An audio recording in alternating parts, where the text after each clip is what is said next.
Shalom, Horas, salam sehat kepada kita semuanya.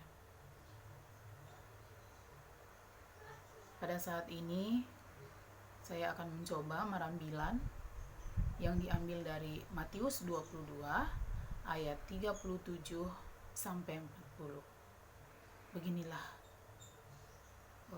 firman Tuhan. Jawab Yesus kepadanya, "Kasihilah Tuhan Allahmu dengan segenap hatimu dan dengan segenap jiwamu dan dengan segenap akal budimu. Itulah hukum yang terutama dan yang pertama. Dan hukum yang kedua yang sama dengan itu ialah, kasihilah sesamamu manusia seperti dirimu sendiri.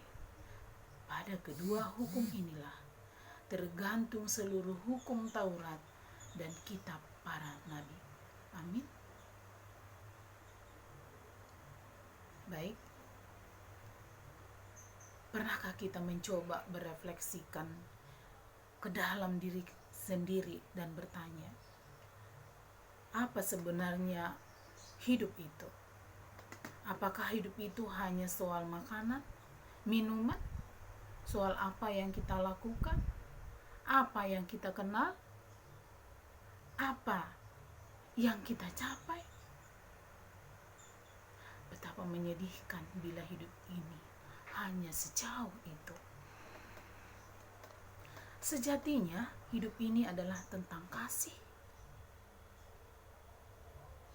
tentang mengasihi Tuhan dan sesama. Kita dapat hidup karena kasih. Yesus telah menebus kita karena Ia sungguh mengasihi kita.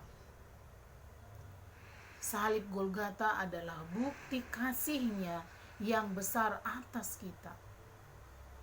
Sebagaimana Allah mengasihi kita di dalam Yesus Kristus, sedemikian kita harus juga menghormati hidup kita.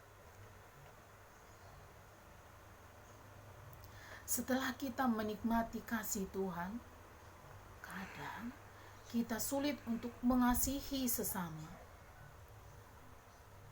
Fokus hidup kita tertuju pada diri sendiri. Kepentingan pribadi mendorong kita untuk memiliki lebih banyak, menjadi lebih hebat, dan selalu ingin melakukan yang lebih besar. Kita tidak dapat terpuaskan. Inilah alasan mengapa kita selalu menderita. Mengapa kita sulit sekali puas? Jawabannya, karena kita melupakan apa yang benar-benar penting dalam hidup kita. Ingat baik-baik, kita diciptakan Tuhan untuk sesuatu yang lebih besar dari sekedar ego diri sendiri. Di sekitar kita ada banyak orang yang memerlukan bantuan kita. Mereka perlu ditopang, diajar, diberi motivasi, didorong, bahkan dikembangkan bakatnya. Dan segala potensi sebaiknya digali dari mereka, agar mereka bisa menemukan tujuan hidup buat mereka sendiri. Jika Bapak Inang di sini, ya Bapak Inang atau kita semua sudah berhasil dan sukses, ya, apakah keberhasilan dan kesuksesan kita itu sudah berdampak bagi sesama? Apakah kita hidup sudah sesuai dengan tujuan dan rencana Tuhan? Yaitu mengasihi Tuhan dan mengasihi sesama. Ya,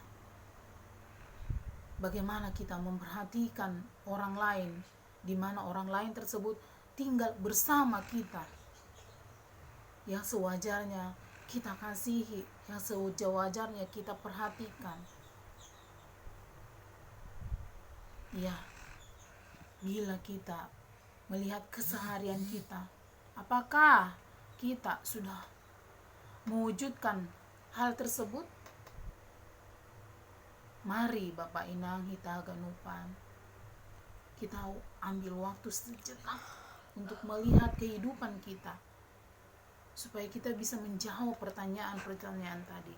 Apakah kita sudah bisa mengasihi dengan sepenuh hati? Apakah kita sudah bisa mengasihi dengan sepenuh jiwa? Kita memperhatikan orang lain. Kita bisa menjawab sendiri karena kita yang menjalani hidup kita.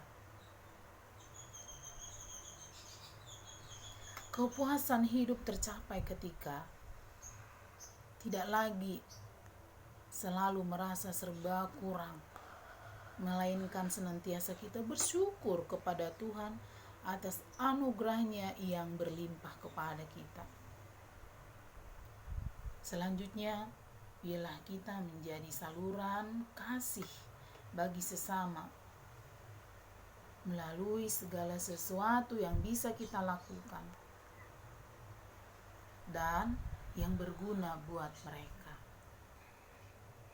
Mari kita introspeksi diri setiap hari. Kalau sekiranya selama ini kita masih kurang mengasihi Tuhan dan sesama,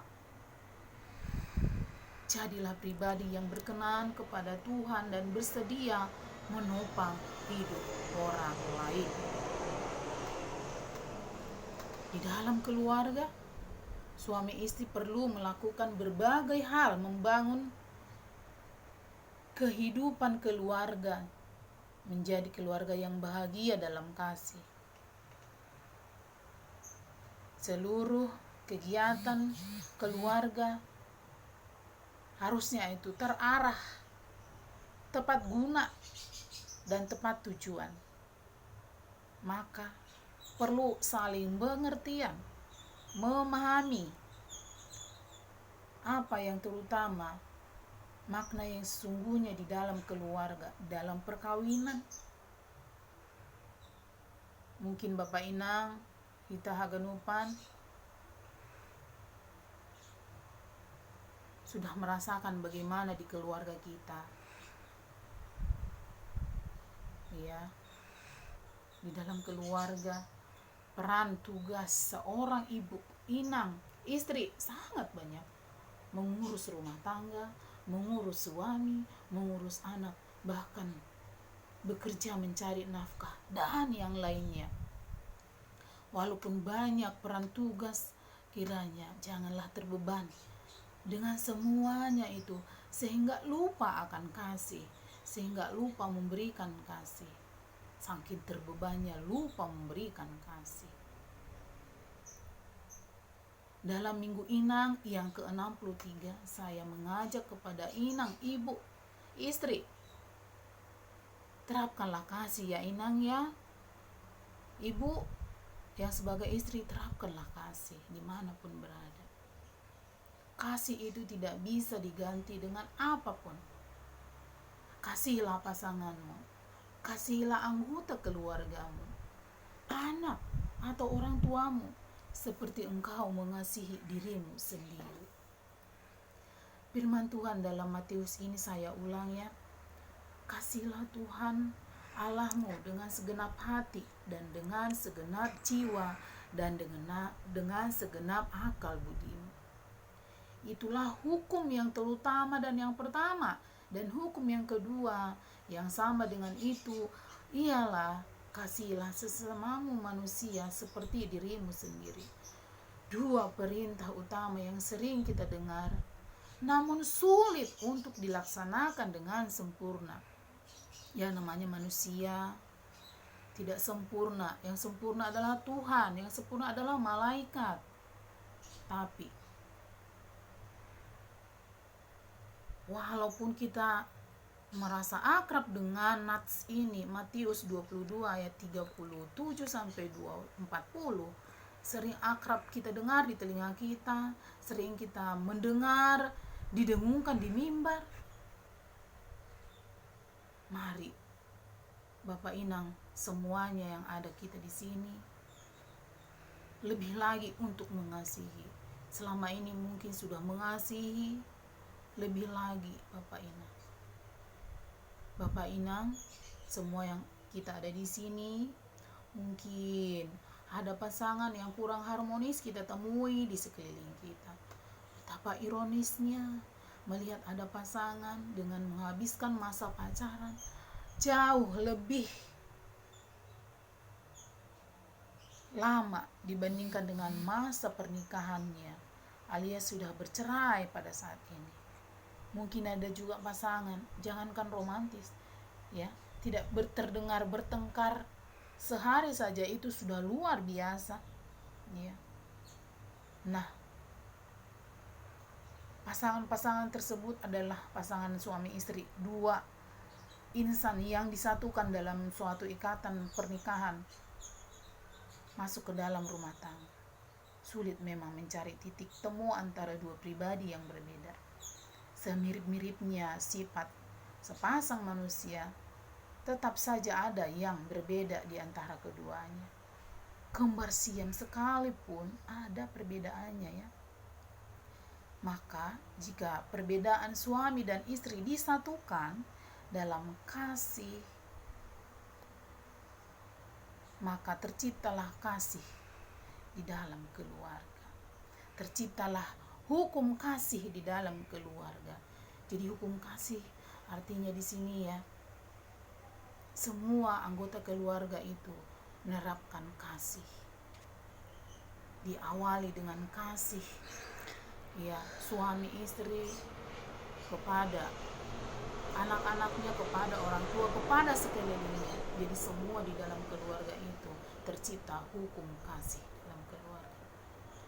Kita bayangkan betapa hangatnya suasana di rumah apabila pasangan suami istri, orang tua dan anak-anak menerapkan hukum kasih di dalam keluarga.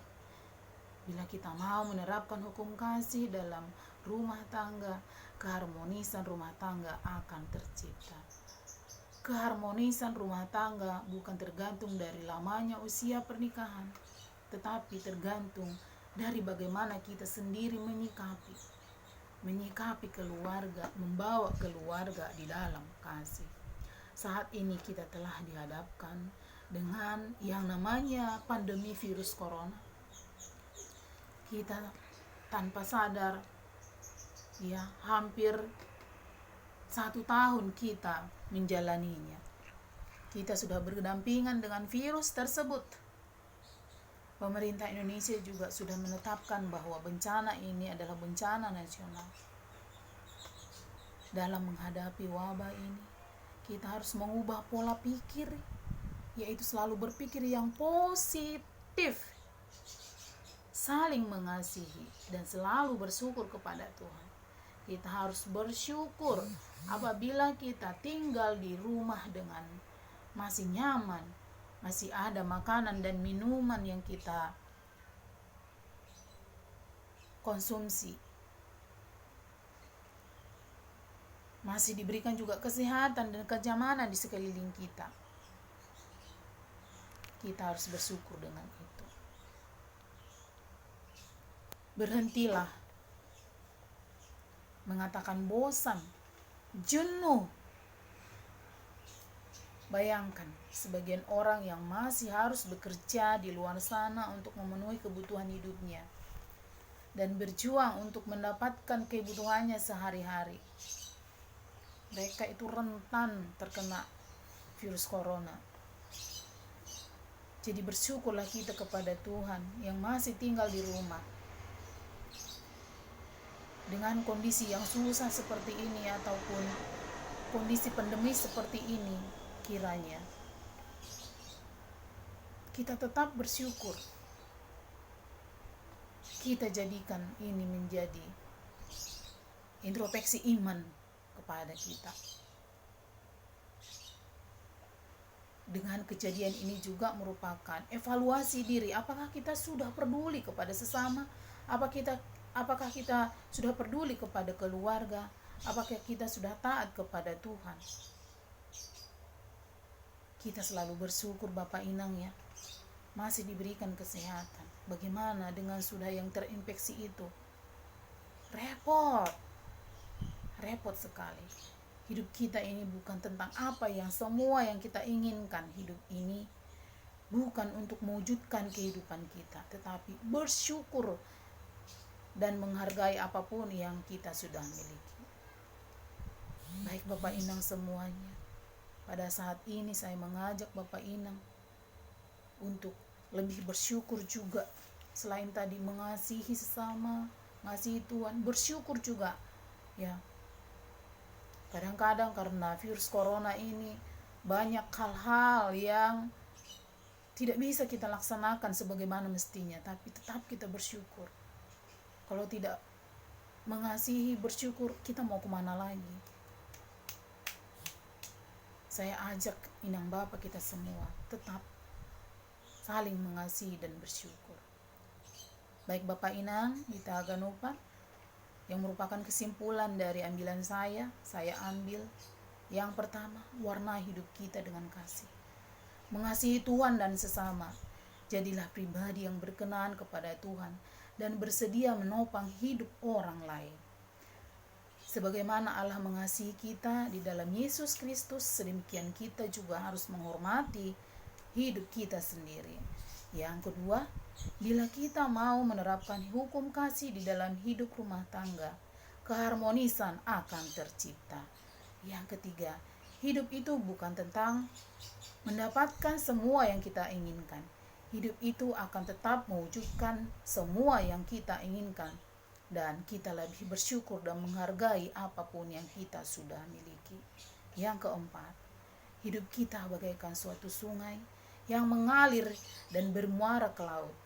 Hidup kita mengalir dan kita akan menjalani dan menikmati kasih dari Tuhan dan menerapkan kepada Tuhan juga dan sesama.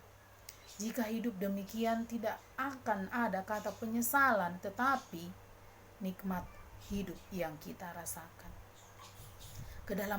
Kedalaman kasih itu menelannya, sebab ia digerakkan oleh kasih bagi Allah dan sesama. Baiklah Inang Bapa, kita ganupan adong pantun nahubain untuk menghibur kita pada saat ini.